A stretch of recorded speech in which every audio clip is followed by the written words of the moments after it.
El inicio de la descolonización. La colonización es la implantación de un país extranjero, de un poder que no es autóctono y que reclama un cierto número de principios, tales como la civilización, entre comillas, de esos pueblos extranjeros y que denominan desarrollo socioeconómico. La descolonización es algo bastante ambiguo.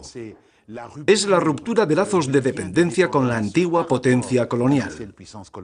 Pero parece que aquellos que descolonizan quieren seguir manteniendo, hasta cierto punto, los objetivos de la colonización.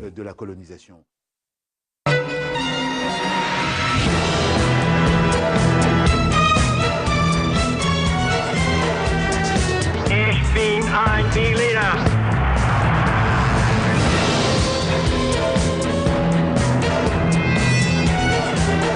It is complete independence that we want. I have a dream.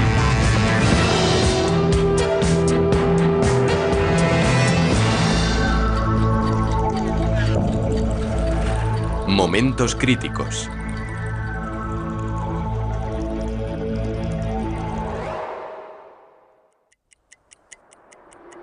Introducción.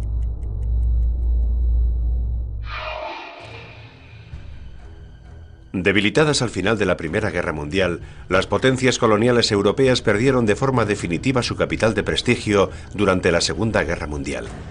Por todas partes surgieron movimientos nacionalistas, algunos con más apoyos que otros, y en su mayoría alentados por la Unión Soviética, y que se daban a conocer al público internacional gracias a la tribuna de la ONU. La primera gran ola de descolonización se originó en Asia. Las posesiones británicas de la India, Birmania y la isla de Ceilán accedieron a la libertad entre 1947 y 48. Sin embargo, a excepción de Gran Bretaña, las potencias coloniales europeas rechazaban la idea de la emancipación. Los Países Bajos llevaron a cabo operaciones para mantener el orden en Indonesia, que sin embargo no impidieron que las antiguas Indias holandesas recobraran la autonomía a finales de los años 40. En Indochina, Francia tuvo que hacer frente a una larga guerra de 8 años que terminó con la derrota de Dien Bien Phu en 1954. Los países africanos fueron los últimos en emanciparse. El Magreb vivió una fase de descolonización más o menos negociada, a excepción de Argelia, que solo consiguió la independencia al final de una nueva guerra, que se extendió de noviembre de 1954 hasta marzo de 1962. En cuanto al África Negra, ya fueran posesiones británicas o francesas, se libraron del yugo colonial a través de un proceso generalmente negociado y relativamente pacífico. La descolonización culminó a mediados de los años 70 con el logro de la independencia por parte de las antiguas posesiones portuguesas.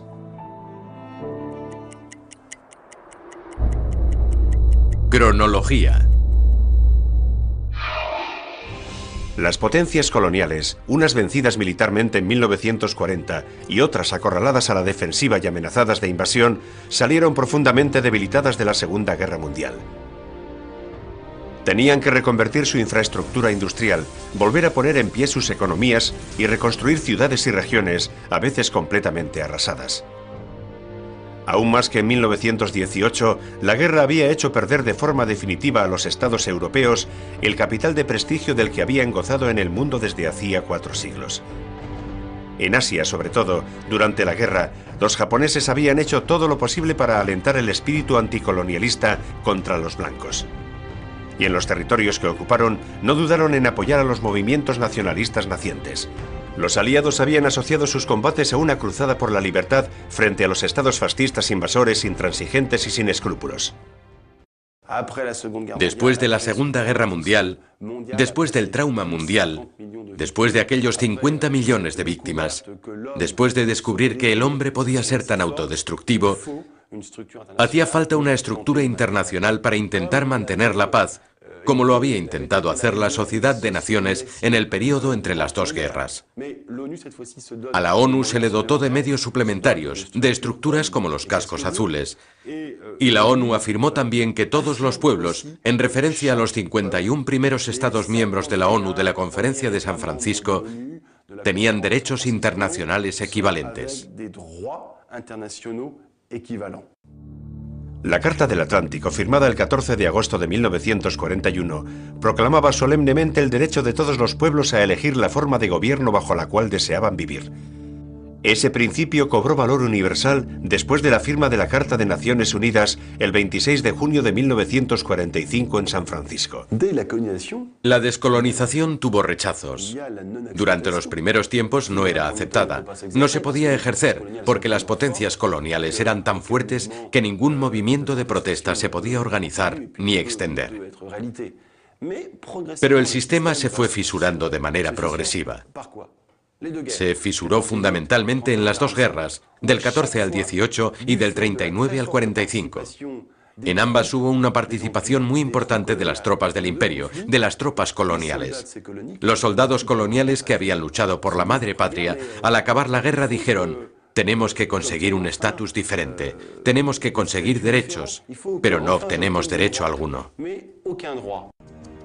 La Unión Soviética, después de la época de Lenin, se convirtió en una fuerza que apoyaba los movimientos de emancipación de los pueblos colonizados. A partir de 1947, sus dirigentes apoyaron de forma sistemática a los países de Iberoamérica, África y Asia en la tribuna de la ONU. Dicha actuación se vio apoyada con frecuencia por los partidos comunistas de los países europeos. Estados Unidos se oponía a la posesión de colonias. Para asegurarse el apoyo de los países colonizados durante la guerra, Roosevelt no dudó en hacerles promesas de emancipación. La actitud crítica respecto al asunto colonial, que también mantuvo su sucesor, Truman, se fue volviendo más ambigua a partir de 1948. A partir de aquella fecha, las exigencias relacionadas con la Guerra Fría impusieron a los norteamericanos el apoyo al mantenimiento de la tutela europea en las zonas amenazadas de entrar en la órbita soviética. Desde su creación en 1945, la Organización de Naciones Unidas se convirtió en una de las tribunas del debate colonial. Las potencias coloniales y los defensores de la descolonización se enfrentaron en debates encendidos. Encabezado por la India y Egipto y apoyado por la Unión Soviética, el bloque anticolonial, del que formaban parte países de Iberoamérica y árabe-asiáticos, consiguió a partir de 1948 influir en la actuación de la ONU, consiguiendo que los antiguos territorios bajo tutela evolucionaran hacia la independencia bajo control internacional. Su lucha ejercía auténtica fascinación sobre los movimientos independentistas. Fue en Asia donde antes dejaron de sentir las consecuencias de la corriente anticolonial nacida de la Segunda Guerra Mundial. En 1945, la India, la joya del Imperio Británico, culmina su movimiento de independencia. A comienzos del 46, el gobierno laborista tomó la decisión de avanzar con rapidez hacia la independencia. Estaba planeada para 1948, algo que ya parecía un proceso muy acelerado.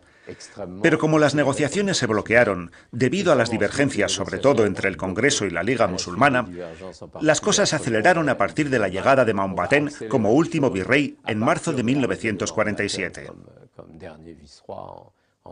Eso hizo que la descolonización se llevara a cabo con extraordinaria precipitación, ya que Mountbatten llegó en marzo y el 15 de agosto de 1947 la India y Pakistán se convirtieron en estados independientes. Los británicos preferían evitar el uso de la fuerza y se limitaban a conciliar el otorgamiento de autonomía interna con el mantenimiento de su influencia, sobre todo en el campo económico. Es decir, que la colonización cambió de cara. En vez de tratarse de un sistema de colonización de cojo lo que me interesa y me lo llevo, se convirtió en un agente comercial que llega con maletín, corbata y traje y dice que viene a hacer negocios. Se propuso la independencia a las colonias inglesas del sur de Asia a cambio de su adhesión a la British Commonwealth of Nations. Dicha asociación, creada en 1926, estaba abierta a todas las colonias británicas y permitía al Reino Unido conservar lazos muy estrechos con ellas, tanto en lo correspondiente a política internacional como a intereses militares y económicos. Birmania accedió a la independencia en 1947, pero al contrario que la India y Pakistán, se negó a integrarse en la Commonwealth. Al año siguiente fue la isla de Ceilán la que recuperó su autonomía dentro de un marco de autogobierno integrado en la Commonwealth. En Malasia, los británicos adoptaron una política más ambigua. Deseosos de mantener el control sobre las riquezas del país de estaño y caucho, Gran Bretaña se esforzó por mantener lo esencial de su poder en ese lugar. Esa intransigencia fue el origen de un largo conflicto entre el Reino Unido y los nacionalistas malayos, apoyado por el Partido Comunista local. Aunque la Federación Malaya se hizo independiente en 1947, hasta agosto de 1957 no se abolió de forma definida el protectorado británico en esos estados. Separado de Malasia en 1946, Singapur se constituyó también en estado en junio de 1958. Al acabar la Segunda Guerra Mundial, a excepción de Gran Bretaña, las demás potencias coloniales europeas estaban convencidas de que la pérdida de sus posesiones significaría el fin de su estatus como gran o mediana potencia.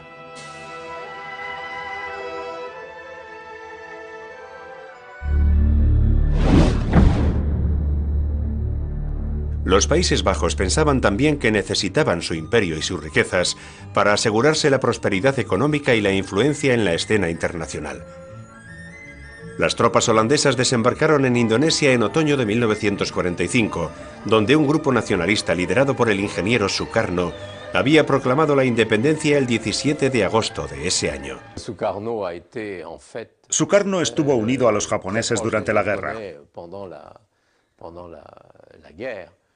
y utilizó de forma muy hábil la presencia japonesa para hacerse fuerte frente a los holandeses antes de proclamar la independencia, justo antes de la capitulación japonesa.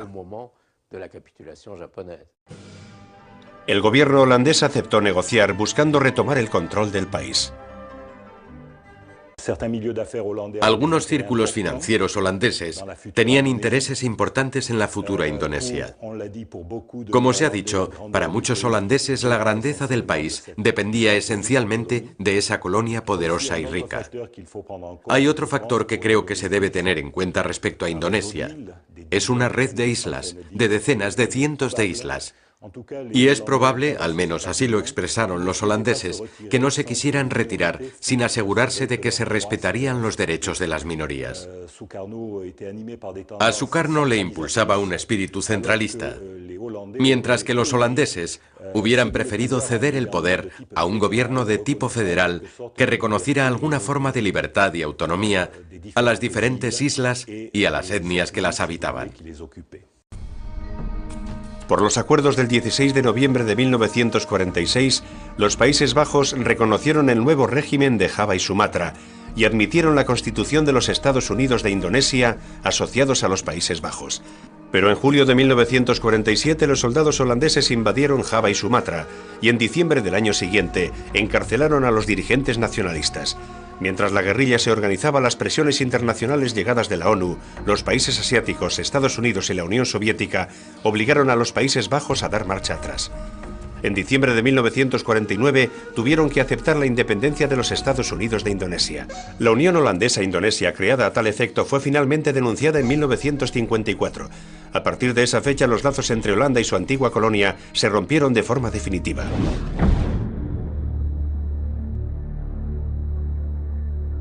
Pero fue en Indochina donde tuvo lugar el primer gran conflicto de la descolonización. Indochina era el nombre que se había dado a las posesiones coloniales francesas en el sudeste de Asia desde su conquista a finales del siglo XIX. Constituían un territorio extenso que comprendía Tonkin al norte, al sur la Conchinchina y Camboya y en el centro Annam y una gran parte de Laos. Hasta 1930 la administración francesa intentó sacar provecho al país desarrollando la industria y algunos cultivos específicos, como el jebe. Se contrató a muchos trabajadores indígenas sometidos a condiciones de trabajo deplorables. Impulsado por el descontento durante la década de 1920, se desarrolló un movimiento nacionalista inspirado en el Kuomintang chino, mientras que en la metrópoli, un joven miembro del Partido Comunista francés, Nguyen Ai Quoc, el futuro Ho Chi Minh, trabajaba a favor de la independencia de Vietnam. En 1930 fundó el Partido Comunista Indochino y más tarde aprovechó la derrota francesa en 1940 y la invasión de la península por las tropas japonesas para crear al año siguiente la Liga para la Independencia de Vietnam, el Viet Minh. Reclutó un hombre que sería el principal artífice de las victorias del Viet Minh, Vo Nguyen Giap, el futuro general Giap. El 9 de marzo de 1945, mediante una intervención militar, los japoneses eliminaron en pocas horas al ejército y a la administración francesa, que permanecían fieles al régimen de Vichy. El emperador Bao Dai denunció el Tratado de Protectorado con Francia y se alió con la Gran Asia Oriental, que estaba bajo la autoridad de Japón. La capitulación de Japón en agosto de 1945 dejó el campo libre a Ho Chi Minh y a sus compañeros. El líder comunista indochino proclamó la independencia de Vietnam el 2 de septiembre de 1945, dando lugar al nacimiento de la República Democrática. Apoyado por los estadounidenses, se instauró un gobierno provisional del Viet Minh, presidido por Ho Chi Minh, que obligó a Bao Dai a abdicar. Enviado por de Gaulle, el general Leclerc desembarcó en Indochina el 5 de octubre de 1945, a la cabeza de las tropas destinadas a recuperar el control del país. En 4 meses consiguieron reconquistar la Conchinchina, el sur de Annam y Camboya. El año 1946 vio cómo fracasaban todos los intentos de negociación entre el gobierno francés y Ho Chi Minh. El primero estaba dispuesto a hacer concesiones en el campo de la autonomía política, pero consideraba intocable la soberanía francesa. Propuso la creación de una federación indochina en el marco de la Unión Francesa. El segundo deseaba promover la unión de los 3 Qui, o 3 provincias de Vietnam, Annam, Tonkin y Conchinchina, en el marco de la independencia. En diciembre de 1946 estalló la guerra. En diciembre del 46, la Marina francesa bombardeó Haiphong, porque Haiphong estaba más o menos asediada por el Viet Minh. Se puede considerar esta fecha como el comienzo de la guerra, la primera guerra de Indochina. A este bombardeo le siguió el asalto del Viet Minh a Hanoi. 300 franceses, en su mayoría civiles, fueron capturados y una parte de ellos serían asesinados. Este acto, a finales del 46, fue el auténtico inicio de choques violentos entre las tropas francesas y el Viet Minh. Y hasta el 49 se va a vivir una guerra de acoso del Viet Minh que practica de maravilla la guerra de guerrillas. Aunque Francia controlaba las ciudades y la mayor parte de las regiones vitales del país, el Viet Minh consiguió crear auténticas zonas liberadas en algunas regiones de difícil acceso. Atascados en un conflicto que se eternizaba, los franceses buscaron interlocutores no comunistas para negociar. El juego de los franceses fue alentar, en cierto modo, un contrapoder al Viet Minh. Eligió a Bao Dai, heredero legítimo al trono de Annam. Con él firmaron en junio del 48 los acuerdos de la Bahía de Along, que reconocía la independencia de un Vietnam miembro, como Estado asociado, de la Unión Francesa nacida en el 47. Al año siguiente se firman acuerdos idénticos con Laos y Camboya, que pasan a ser estados asociados. Estas concesiones aparentes enmascaran el hecho de que Francia mantiene su protectorado en Indochina. La victoria de Mao Zedong en China a finales de 1949 hace que el conflicto tome un enfoque nuevo, el de la lucha contra el comunismo. Además de ayuda material, los comunistas chinos ofrecen refugio a las tropas del Viet Minh. Estas últimas, sin renunciar a la guerra de guerrillas, realizan acciones más clásicas gracias a la creación de unidades de gran tamaño y a la habilidad táctica de Giap. La guerra iba a ser mucho más complicada que la guerra de Corea. Porque en el campo de la descolonización, además de comunistas, había también nacionalistas que contaban con el apoyo de China y de la Unión Soviética. La situación se complicaba aún más, porque los Estados Unidos oficialmente eran anticolonialistas y no veían con buenos ojos que se mantuviera la colonización francesa en Indochina. Pero sabían que si Indochina se desmoronaba, los comunistas tomarían el poder y aumentaría el mapa de los países rojos. Francia, por su parte, empezó a recibir el apoyo financiero de Norteamérica, que veía el conflicto de Indochina como un nuevo episodio de la Guerra Fría, al igual que la Guerra de Corea. Después de un periodo marcado por varias derrotas importantes en Cao Bang, Lan Son y Lao Cai, la llegada del general de Lattre como comandante en jefe de las tropas de Indochina en 1950 supuso una cierta recuperación tanto militar como moral. El ex jefe del primer ejército francés regresó en diciembre de 1951 a Francia, donde murió poco después. Sus sucesores, los generales Salan en 1952 y Navag en 1953, no consiguieron enderezar una situación estratégica complicada y se tuvieron que replegar a Conchinchina. A raíz del armisticio de Corea en 1953, los estadounidenses decidieron embarcarse en una negociación global con los países comunistas, con la esperanza de poner fin a los conflictos asiáticos. Para llevarlo a cabo se celebró una conferencia en Ginebra en mayo de 1954. Deseosos de obtener una victoria decisiva para poder negociar desde una posición de fuerza, los militares franceses idearon un plan destinado a obligar a los batallones de combate del Viet Minh a concentrar sus tropas para poder aplastarlas mejor. La estratégica depresión de Dien Bien Phu, en el Alto Tonkin, se transformó en un campo atrincherado. Estaba protegido por puntos de apoyo periféricos al norte, Gabriel, Anne-Marie y Beatriz, y un punto al sur denominado Isabel. Las fuerzas del Viet Minh rodearon con rapidez Dien Bien Phu y al mando del general Giap comenzaron a atacar a los 15.000 hombres de las tropas francesas el 13 de marzo de 1954. Al cabo de 14 días, la guarnición del campo atrincherado, totalmente rodeada y casi sin munición, se vio obligada a entregar las armas a las 5:30 del 7 de mayo de 1954. Aquella derrota acabó de forma definitiva con las ambiciones francesas en Extremo Oriente y tuvo una repercusión psicológica muy importante en la opinión pública francesa. La conferencia celebrada en Ginebra terminó con los acuerdos firmados por Pierre Mendès France, presidente del Consejo francés, el 21 de julio de 1954, que pusieron fin a la guerra de Indochina.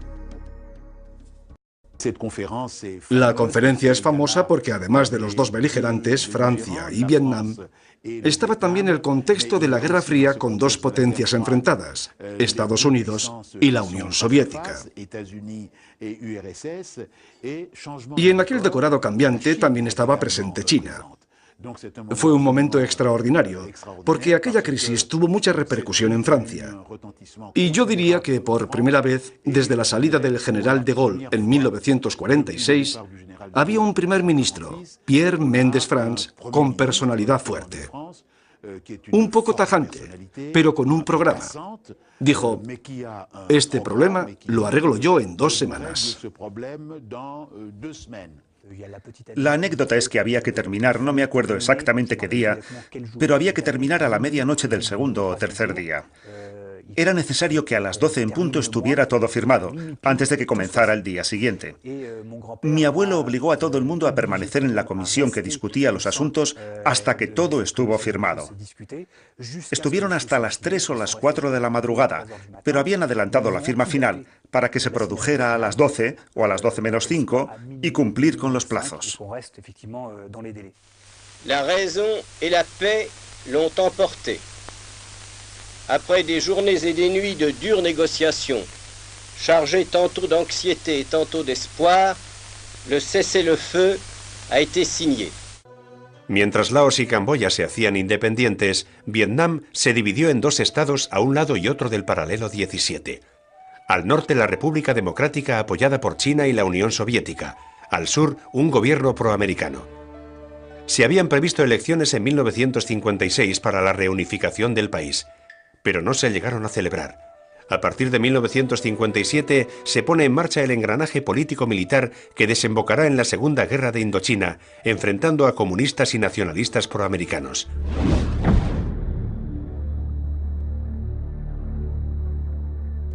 La descolonización fallida de Indochina empujó a los poderes políticos franceses a mostrarse más conciliadores en los territorios donde la agitación nacionalista ganaba fuerza.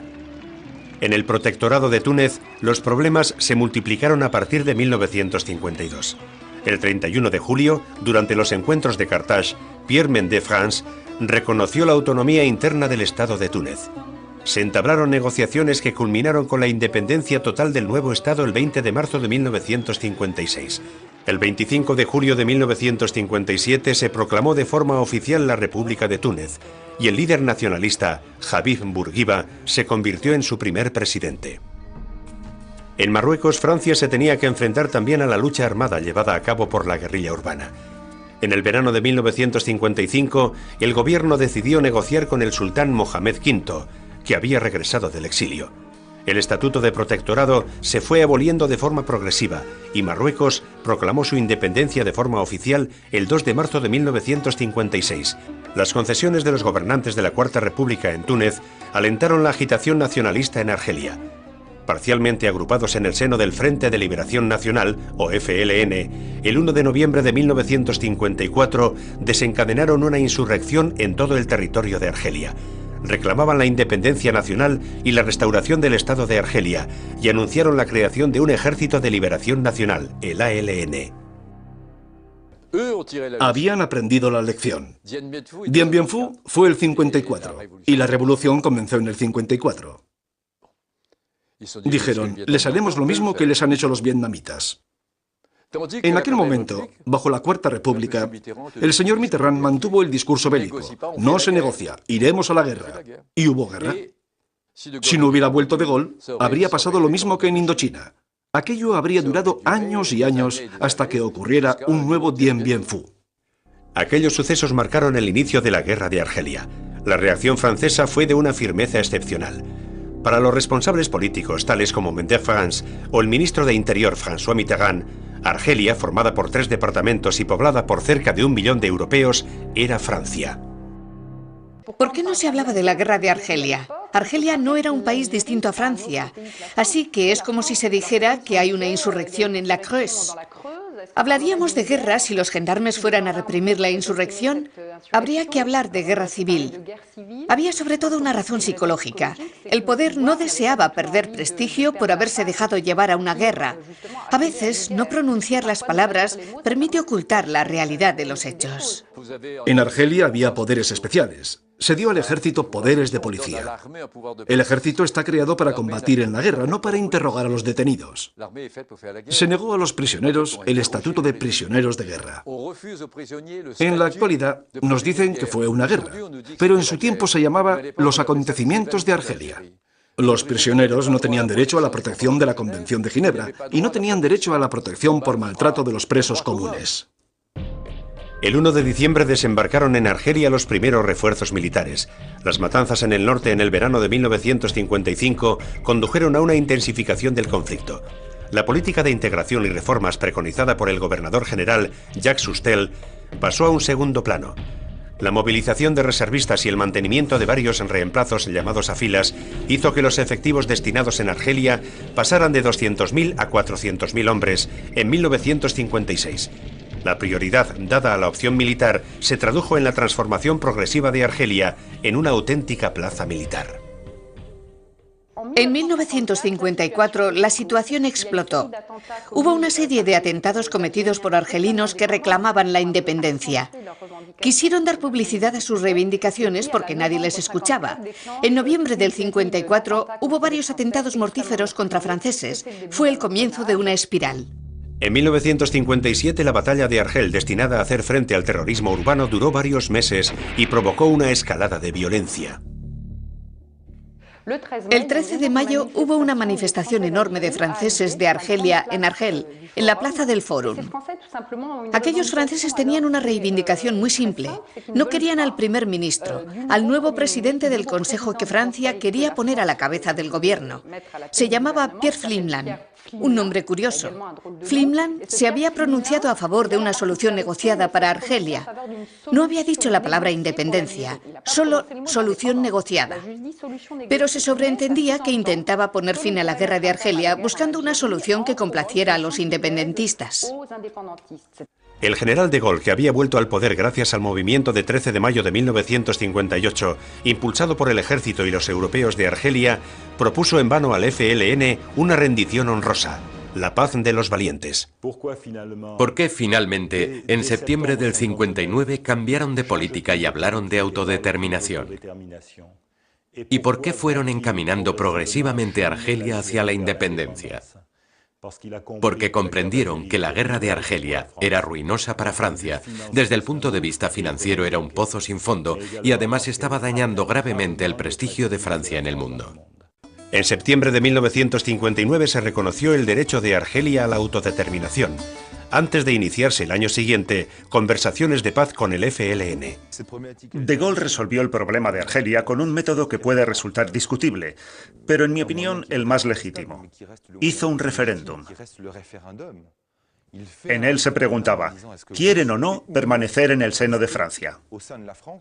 Mientras tanto, en el 58 se había proclamado la nueva Constitución, en la que aparecía el equivalente a la Commonwealth para Francia, la Unión Francesa. Se sabía que la respuesta al referéndum iba a ser no.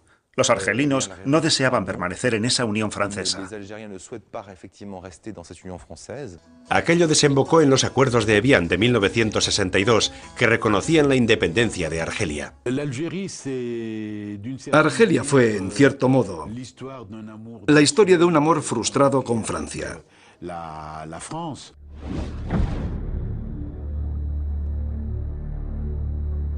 La primera etapa que iba a conducir a la descolonización del África negra francesa tuvo lugar un año antes de la derrota de la Alemania nazi en Brazzaville, en el Congo. Fue el jefe de la Francia Libre, el general de Gaulle, quien convocó la reunión. Del 30 de enero al 8 de febrero de 1944 se reunieron los gobernadores generales y los gobernadores de las colonias francesas del África Negra y Madagascar, presididos por el comisario nacional de las colonias, René Pleven. La Segunda Guerra Mundial había hecho inevitable una transformación profunda de las estructuras coloniales, y el general subrayó en su discurso de apertura la necesidad de que los africanos participaran en la gestión de sus asuntos, pero con una restricción importante. Toda posibilidad de autonomía o de autogobierno, al igual que cualquier tipo de evolución política fuera de Francia, quedaba descartada. De Gaulle se retiró de la política en 1946 y dio comienzo a la llamada Travesía del Desierto, que iba a durar 12 años. Los acontecimientos en África del Norte y el auge de los países del tercer mundo contribuyeron al despertar de los nacionalismos en el África Negra durante los años 50. En las posesiones francesas, el camino hacia la independencia nació de acciones progresivas y pacíficas. A finales de los años 40 había gente que creía en la independencia, como por ejemplo Léopold Sédar Senghor, que decía que la vocación de África era ser algún día independiente. Pero todas aquellas personas tenían una relación muy estrecha con partidos franceses. Senghor estaba muy cercano al SFIO. Félix Houphouët-Boigny estuvo muy unido a Todes y al Partido Comunista antes de unirse al UDSR, la Unión Democrática y Socialista de la Resistencia de François Mitterrand. Eran diputados del Palacio de Borbón o miembros del Consejo de la República, senadores. En fin, participaban en la política francesa. Se podría decir incluso que estaban en la cocina de la política francesa. Diría que fue la guerra de Argelia por un lado y la vuelta del general de Gaulle por el otro lo que aceleró aquel movimiento independentista. El proceso se aceleró a partir de junio de 1956, fecha en la que se votó en el Parlamento francés la Ley Marco de Fer, que creó una vida política autónoma en los territorios de ultramar. 2 años más tarde, el general de Gaulle ofreció elegir entre 3 opciones: el status quo colonial, la secesión o la independencia, conservando lazos de colaboración con Francia. En 1960, todas las colonias del África Negra eligieron la última solución, a excepción de Guinea, que se había proclamado independiente en octubre de 1958. Las colonias británicas del África Negra también accedieron a la independencia mediante un proceso pacífico. En 1957, el antiguo protectorado de Costa de Oro recuperó la autonomía. A lo largo de los años 60 le siguieron Kenia, Tanzania, Nigeria y Uganda.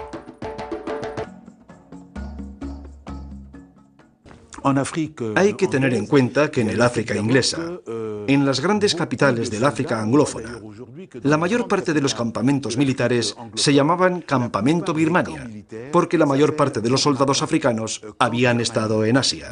Así que desde 1946-1947 tenían en la cabeza la independencia de la India. Pensaban, ¿por qué son independientes los indios y nosotros no? La colonia europea más extensa en África, el Congo belga, al igual que las otras posesiones belgas, Ruanda y Burundi, tuvo una evolución más caótica.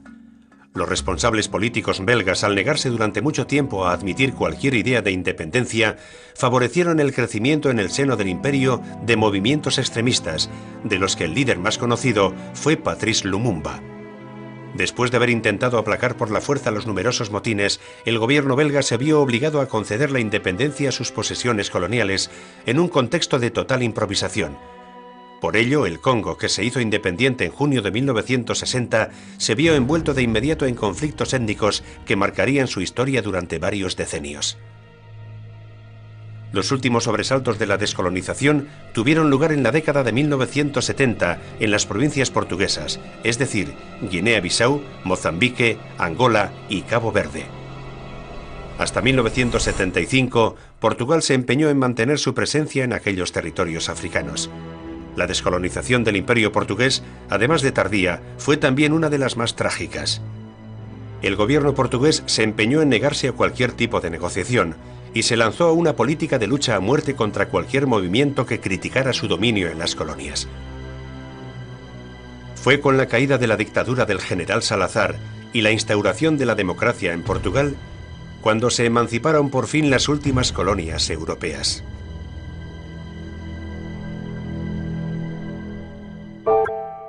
¿Quiénes fueron los personajes principales de aquella época?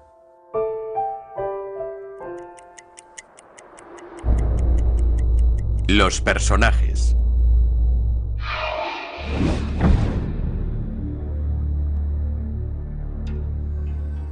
Ho Chi Minh, que en vietnamita quiere decir el que ilumina, nació el 19 de mayo de 1890 en una provincia del norte de Vietnam, en el seno de una familia modesta. En 1910, una vez acabados los estudios, se fue a Europa. Vivió en Francia e Inglaterra, donde conoció a los dirigentes socialistas de la época. Simpatizó con la tesis del futuro Partido Comunista Francés durante el Congreso de Tours en 1920.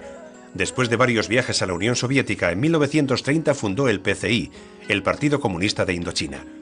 Con la ayuda de la Unión Soviética, organizó las redes nacionalistas en Vietnam. En 1941 creó la Liga para la Independencia de Vietnam, cuya abreviatura se iba a hacer famosa, el Viet Minh. Luchó a la vez contra la presencia francesa y la ocupación japonesa hasta 1945. El 2 de septiembre de 1945 proclamó la independencia del país y la creación de la República Democrática de Vietnam. El regreso de las fuerzas francesas a finales de 1945, al mando del general Leclerc, creó una situación tensa entre los dirigentes vietnamitas y la administración francesa. En 1946, el fracaso de las conversaciones de Dalat y luego las de Fontainebleau sumergió al país en un conflicto.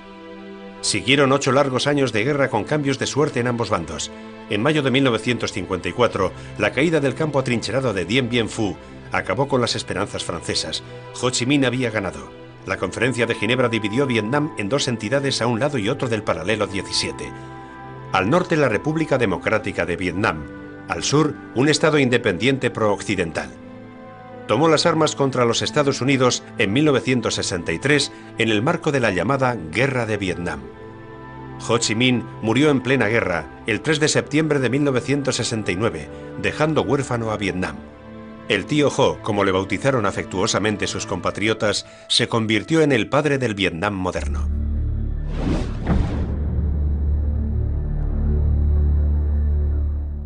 Nacido oficialmente en 1903 en Monastir, Habib Bourguiba estudió Derecho en París antes de lanzarse a la vida política a comienzos de los años 30. Se unió al Partido Nacionalista de Stur, creado en 1920, que reclamaba reformas democráticas profundas. En marzo de 1934 rompe con dicho movimiento y junto a otros militares funda su propio partido, el Neo de Stur, con el objetivo de llevar el país a la independencia. Desde 1937 se impone como único líder nacionalista tunecino. Después de haber intentado en vano negociar con el gobierno francés, eligió utilizar la fuerza y pasó a la clandestinidad. En junio de 1939, acusado de conspiración contra la seguridad del Estado e incitación a la guerra civil, Bourguiba fue encarcelado en Túnez y luego en Francia, y no recobró la libertad hasta junio de 1943. Tras su liberación, pese a estar estrechamente vigilado por el gobierno francés, en la primavera de 1945 huyó a Egipto e intentó buscar apoyo en los países extranjeros. El nombramiento de Pierre Mendès France como presidente del Consejo hizo que la situación evolucionara de forma considerable. En las conversaciones de Carthage del 31 de julio de 1954, Francia se comprometió a reconocer la autonomía de Túnez. El país alcanzó la independencia el 20 de marzo de 1956, pero Bourguiba no se puso al frente del mismo hasta el 25 de julio de 1957. Al cabo de 30 años de poder absoluto fue destituido en 1987 y murió en abril de 2000. Patrice Lumumba nació el 2 de julio de 1925 en Onalua, en el entonces Congo belga, hijo de un campesino pobre. fue un alumno brillante que frecuentaba las instituciones católicas de los misioneros belgas. Miembro de la élite africana local, se lanzó a la vida política en 1955 y en 1958 fundó el Movimiento Nacional Congoleño, que reivindicaba la independencia. Detenido por las autoridades belgas en enero de 1960 y condenado a 6 meses de cárcel, Lumumba fue liberado pocos días más tarde para que tomara parte en las conversaciones que llevaron pocas semanas después a la independencia del Congo. Su partido consiguió la mayoría en las elecciones legislativas de mayo de 1960 y se convirtió en el primer ministro del Congo independiente. Pero muy pronto tuvo que hacer frente a un motín del ejército congoleño y luego a un conflicto de poderes con el presidente de la República, Joseph Kasavubu, que no compartía su intransigencia nacionalista. El golpe de estado de Joseph Désiré Mobutu en 1960 supuso su caída definitiva. Arrestado, fue trasladado a Katanga, donde murió asesinado el 17 de enero de 1961.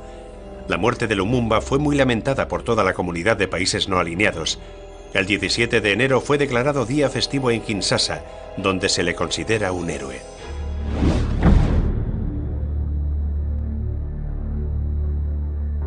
Philippe de Hautecloque nació el 22 de noviembre de 1902 en una familia burguesa de la región de Picardía. Se formó en Saint-Cyr hasta 1924 y participó en el final de la pacificación de Marruecos. En 1940 se unió al general de Gaulle en Londres para continuar la lucha con las fuerzas francesas libres. Para proteger a su familia, que se había quedado en Francia, cambió de nombre y se hizo llamar Leclerc. En julio de 1944 desembarcó en Normandía con la segunda división blindada, antes de liberar París el 25 de agosto de 1944. En agosto de 1945, el general de Gaulle lo envió a Indochina para restablecer la influencia francesa en aquella región del mundo, después de la capitulación de Japón. Enderezó de inmediato la situación militar. Su papel en Indochina fue muy breve, porque regresó a Francia en 1947 para ser nombrado inspector de las fuerzas francesas en África del Norte. El 28 de noviembre de 1947 desapareció en un accidente aéreo cerca del Sáhara, en una misión de inspección rutinaria. El 23 de agosto de 1952 fue nombrado mariscal de Francia a título póstumo.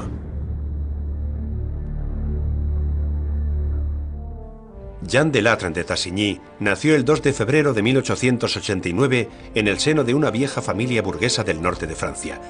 En 1943 se unió a las fuerzas francesas libres en Londres después de la invasión de la zona libre. Delattre representó a Francia en la firma de la capitulación del ejército alemán el 8 de mayo de 1945. En diciembre de 1950 partió para Indochina como comandante en jefe del cuerpo expedicionario francés en Extremo Oriente. Hábil negociador, muy apreciado por sus hombres y excelente estratega, consiguió organizar sobre el terreno un ejército sudvietnamita y logró varias victorias sobre las fuerzas armadas del general Giap. Agotado por años de lucha y muy afectado por la muerte de su hijo en el campo de batalla de Indochina, regresó a Francia, donde murió el 11 de enero de 1952. Aquel al que habían llamado Rey Jean fue nombrado mariscal de Francia a título póstumo durante su funeral el 15 de enero de 1952.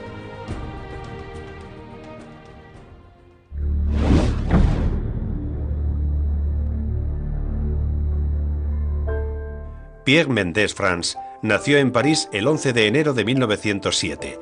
Se hizo abogado y desde muy joven se dedicó a la vida política. A la edad de 25 años fue elegido diputado radical socialista de Louviers. En 1938 se convirtió en subsecretario de Estado del Tesoro. Cuando estalló la Segunda Guerra Mundial, sirvió como oficial en el Ejército del Aire. Una vez consumada la derrota, se unió al general de Gaulle en Londres. Comisario y posteriormente ministro de Economía con el general de Gaulle, a partir de 1943, dimitió en abril de 1945 por desacuerdos en la política económica a seguir. En junio de 1954, tras los sucesos de Dien Bien Phu, fue nombrado presidente del Congreso. Siguiendo la fórmula que hizo célebre, gobernar es elegir, consiguió arreglar dos temas candentes. Puso fin a la guerra de Indochina y emprendió el proceso de descolonización de los protectorados de Túnez y Marruecos. Sin embargo, su rechazo al proyecto de la Comunidad Europea de Defensa provocó la caída de su gobierno en febrero de 1955. A continuación, asumió la cabeza del Partido Radical Socialista y en 1956 se convirtió en ministro de Estado del gobierno de Guy Mollet. Opuesto a la política sobre Argelia de este último, dimitió en mayo de 1956. Sus elecciones políticas y su rechazo a aceptar las instituciones de la Quinta República le fueron marginando poco a poco. Retirado de la vida pública, Pierre Mendès France murió en París el 18 de octubre de 1982. La llegada de la independencia de los pueblos colonizados tuvo su símbolo en la conferencia celebrada en Bandung, Indonesia, del 18 al 24 de abril de 1955. Celebrada por iniciativa de 5 países asiáticos, India, Indonesia, Pakistán, Ceilán y Birmania, reunió a otros 24 participantes, entre los que estaban los 2 Vietnam, China, Japón, Egipto, Libia y Liberia. Los delegados de los países presentes, en su mayoría antiguas colonias o protectorados, condenaron de forma unánime el colonialismo y la segregación racial y acordaron ayudarse mutuamente en los campos técnico y económico. La conferencia de Bandung marcó la aparición del tercer mundo en la escena internacional. El líder indio Nehru, apoyado por el egipcio Nasser, abogó por la creación de una tercera fuerza internacional para hacer frente a los 2 grandes, que agrupara a los países afroasiáticos. Se planteó el no alineamiento y la neutralidad, pero algunos países como Pakistán o Turquía deseaban mantener una alianza militar con los Estados Unidos. Se alcanzó finalmente un compromiso con la redacción de una carta de coexistencia pacífica que no excluía la posibilidad de que los países firmantes establecieran nuevas alianzas militares. Los principales temas tratados en la conferencia de Bandung parecen una premonición de preocupaciones contemporáneas, tales como la estabilización de los precios de las materias primas, la condena de la segregación racial o el desarme.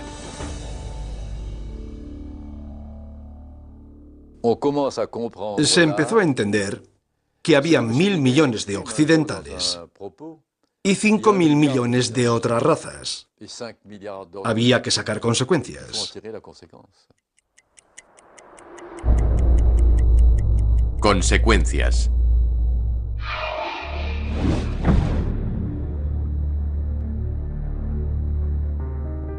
La consecución de la independencia no aportó la paz a los estados que se formaron. Sin embargo, el espíritu de la conferencia de Bandung había hecho nacer grandes esperanzas, sobre todo la aparición de un nuevo actor internacional, el Tercer Mundo, que no se quería alinear con los 2 grandes. Pero el sueño de solidaridad entre los países de África y Asia no sobrevivió a la convulsión internacional del período poscolonial. El descontento en el bloque comunista, el despegue económico de Asia y el naufragio económico de África pusieron fin a un proceso que en 1955 había hecho nacer grandes esperanzas. Por otra parte, las fronteras que marcan los límites de los nuevos estados fueron creadas en el período colonial. En la mayor parte de los casos, los europeos no tuvieron en cuenta las realidades étnicas, religiosas e históricas. Los europeos intentaron mantener por la fuerza la coexistencia de las distintas poblaciones, algo que enseguida se vio imposible de mantener. En algunas regiones, como Pakistán o India, los conflictos no tardaron en estallar. Por otra parte, la salida de los europeos dejó a los nuevos estados desprovistos de estructuras para el ejercicio del poder.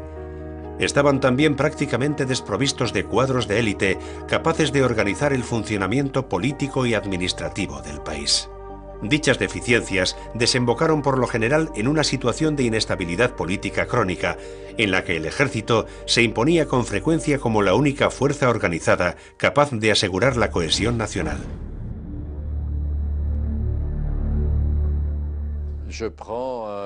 La India se ha convertido en una gran potencia mundial. China era un estado semicolonial, con concesiones internacionales. Y miren ahora. Puede que en algunos decenios se convierta en la primera potencia mundial. En los países africanos ha sido más lento. La independencia llegó mucho más tarde. No sé qué pasará. Los jóvenes estados salidos de la descolonización pasaron dificultades enormes para salir de una economía tradicional agrícola de subsistencia y poner en marcha las infraestructuras e instalaciones necesarias para su desarrollo. Sus necesidades de capital les condujeron casi de inmediato a pedir ayuda financiera a los antiguos países colonizadores. Esas prácticas abrieron la vía a un fenómeno de neocolonialismo que se ejercía para provecho de los grandes países industrializados y algunas de sus empresas. En ese contexto, la población de los países emergentes continuaba viviendo en la miseria, que la explosión demográfica no hacía sino que empeorar.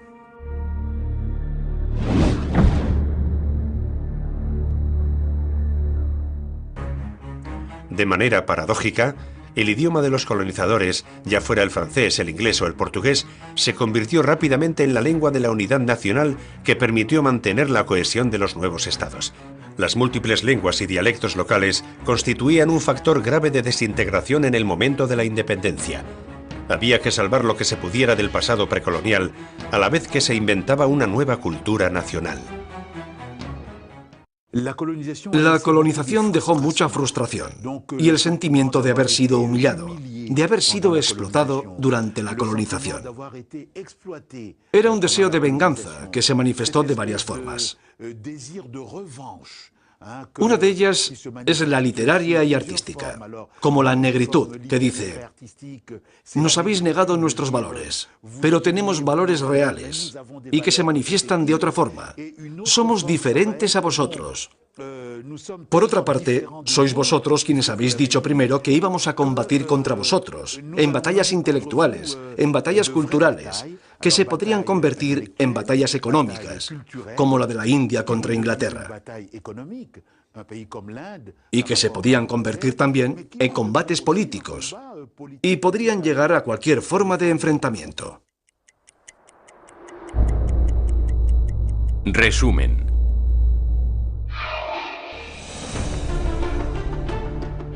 Desde el siglo XIX al umbral del XX, la influencia y el dominio de Europa sobre el mundo no dejó de aumentar.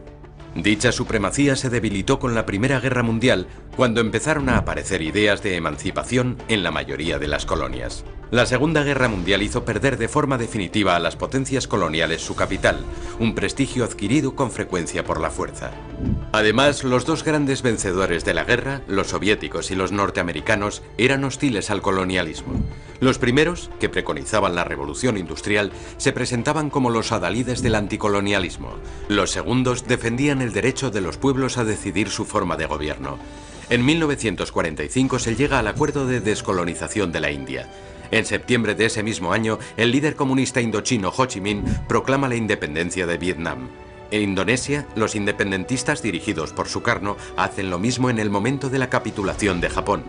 Las potencias coloniales rechazan toda idea de emancipación y están convencidas de que la pérdida de las colonias significaría el fin de su estatus de gran potencia. Solo el Reino Unido se muestra abierto a negociar siempre que pueda mantener su influencia, sobre todo en el campo económico. En 1947 la India accede a la independencia al final de un proceso difícil que da lugar al nacimiento de dos estados, la Unión India y Pakistán. En Birmania, Ceilán y Malasia, los británicos se esfuerzan en compatibilizar la concesión de autonomía interna con el mantenimiento de sus intereses. Francia, al igual que los Países Bajos, se ve envuelta en varios conflictos. En Indonesia, las tropas holandesas realizan labores de policía que no hacen sino debilitar los lazos. En 1954 se rompe toda relación entre los Países Bajos y su excolonia. En Indochina, el ejército francés está inmerso en un conflicto local que se internacionaliza a partir de 1950 con el apoyo chino al Viet Minh y la ayuda financiera de Estados Unidos a Francia. La derrota de Dien Bien Phu marca el fin de la presencia francesa en Extremo Oriente, a la vez que los acuerdos de Ginebra de 1954 instauran una paz frágil. A partir de mediados de los años 50, África se convierte en el escenario geográfico sobre el que transcurre la segunda gran ola de la descolonización. En 1956, los protectorados franceses de Marruecos y Túnez acceden a la independencia. Argelia, por su parte, necesitó 8 años de guerra dolorosa y fratricida para acceder a la soberanía. Por el contrario, la independencia del África negra francesa resultó un proceso relativamente pacífico y progresivo que culminó en 1960. En los territorios del África negra sometidos a la dominación británica, el proceso de descolonización fue rápido. Las secuelas de la colonización constituirán un lastre durante los largos años de desarrollo económico de los nuevos estados que han de enfrentarse al difícil problema de la unidad.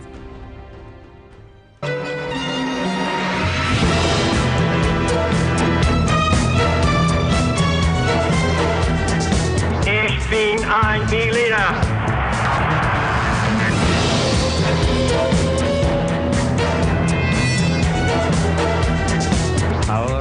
that pervades everything.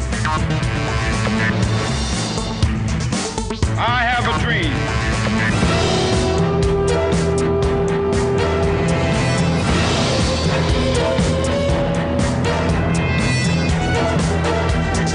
Power that pervades everything.